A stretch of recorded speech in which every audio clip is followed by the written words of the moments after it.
semuanya, sebelumnya perkenalkan nama saya Ika Dek Marin Pranjandika Putra, akrab dipanggil Marin atau Marvin, dan saya berasal dari SMK Negeri 2 Denpasar. Dan di SMK Negeri 2 Denpasar ini, saya duduk di bangku kelas 10, tepatnya 10 akuntansi 4. Nah, pada kesempatan kali ini, saya akan membuat mini vlog, yang mana saya akan mengeksplor salah satu pura warisan budaya yang ada di Kota Denpasar, yang bertepatan di tengah Kabupaten Badung dan Kota Denpasar. Kalian pasti penasaran kan ini pura apa? Yap, benar sekali. Pura yang akan saya eksplor kali ini adalah Pura Luhur Candi Narmada.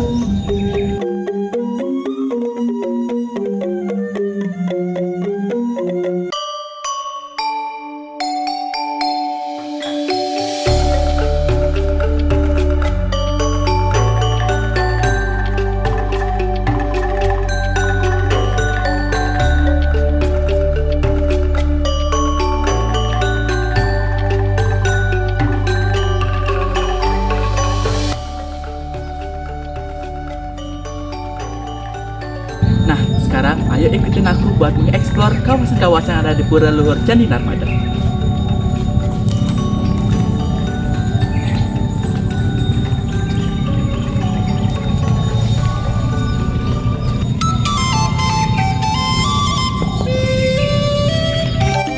Nah, kalian tahu nggak nih, kalau pura ini juga punya nilai sejarah loh. Jadi pada zaman pemerintahan Kerajaan Bandana, raja di pesisir bagian selatan Pulau Bali, hiduplah seorang pendega bernama Pan Santeng, yang sehari-harinya hidup dari aktivitasnya sebagai nelayan di muara sungai yang menghadap ke laut selatan Bali. Pada suatu hari, ketika sedang melaut, ternyata Pan Santeng sama sekali tidak mendapat hasil, dan kejadian tersebut berlangsung selama 3 hari berturut-turut. Akhirnya pada hari ketiga, Pan Santeng mengucapkan janji mesesangi. Jika mendapatkan ikan, maka dia akan mengaturkan pekelam, dan doanya pun terkabul. Sehingga Pan Santeng membangun pelinggih di atas batu karang, dan setiap hari dengan tekun sang pendega mengaturkan bakti di pelinggih tersebut. Seiring dengan semakin banyaknya hasil tangkapan yang diperolehnya, hingga suatu hari Pan Santeng mendapat sabda jika pelinggih tersebut adalah tempat stana Ida Brahma Putri dari Pandikeniten yang bernama Ida Ayu Ngurah Saraswati Swabawa.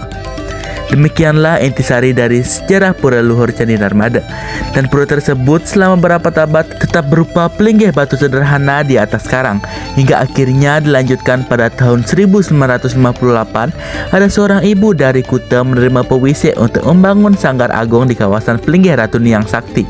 Akhirnya sanggar agung dibangun, dan lambat laun pelinggih tersebut semakin banyak dikunjungi masyarakat dari seluruh kota Denpasar maupun dari luar Denpasar, terutama oleh para pedagang dan nelayan. Pura ini menjadi tempat untuk memohon anugerah. Nah, untuk nilai budaya dalam pura ini terdapat akulturasi budaya, yang mana ada corak berbeda dalam pura yang masih satu kawasan dengan Pura Luhur Candi Narmada, seperti Gria Kongco Tanah Kilap. Pura bernuansa cat merah dan emas itu dibangun tahun 2011 sebagai pemujaan satu di antaranya kepada Dewi Kuan Im. Jika semakin dalam memasuki Kongco ini, ada pelinggih bernama Parepan Kanjeng Ratu Mas Segara Kidul dengan nuansa merah, hijau, dan emas. Ada sentuhan ornamen Jawa pada tedung dan patungnya. Nah, selain itu, adapun budaya di Pura Luhur Candi Narmada ini yang dilaksanakan secara turun-temurun setiap 1 tahun sekali, tepatnya di Rainan Purnama Kasa. Terdapat tradisi yang disebut mepasaran, yang mana tradisi ini adalah pembelian setiap surudan atau lungsuran yang telah dilungsur atau disurut oleh para juru mangku di sana, yang mana nanti uang pembelian itu akan menjadi dana punia di pura ini. Selain kegiatan pasaran, kita juga dapat senantiasa bersembahyang di pura ini pada rainan lain seperti Galongan, Kuningan, Tilem, Kajeng Klion, dan lain-lain. Oke, next, lingkungannya. Jadi Pura Luhur Candi Narmada Tanah Kilap berlokasi di perbatasan Kabupaten Badung dan Kota Denpasar, tepatnya di Muara Tukat Badung di Jalan Bypass I Gusti Ngurah Denpasar. Diyakini yang berstana Ida Ratu Betari Niang Sakti sebagai Dewi Kemakmuran. Nah, di sekitar Pura Candi Narmada ini juga terdapat parkir yang sangat luas.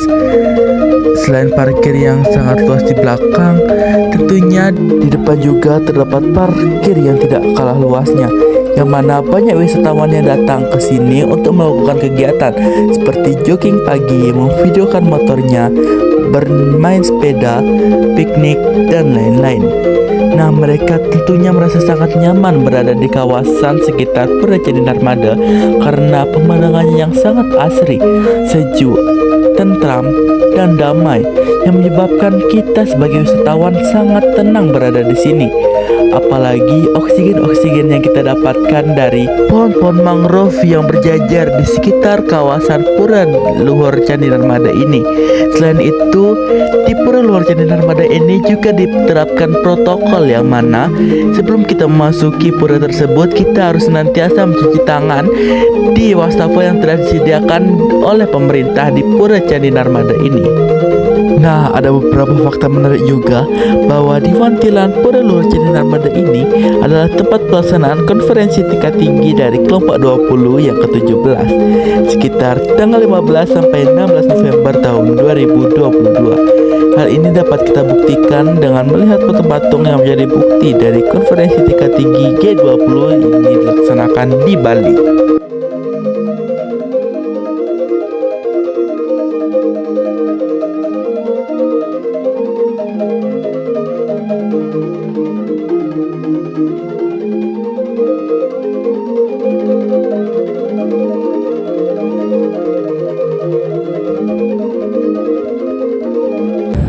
Sekian video mini vlog dari saya ucapkan terima kasih karena telah menyimaknya dengan baik. Dan saya harap video ini dapat mengedukasi kalian tentang salah satu pura warisan budaya yang ada di Bali. Saya Marvin pamit undur diri. Saya tutup dengan para mesan. Om Santi Santi Santi Om.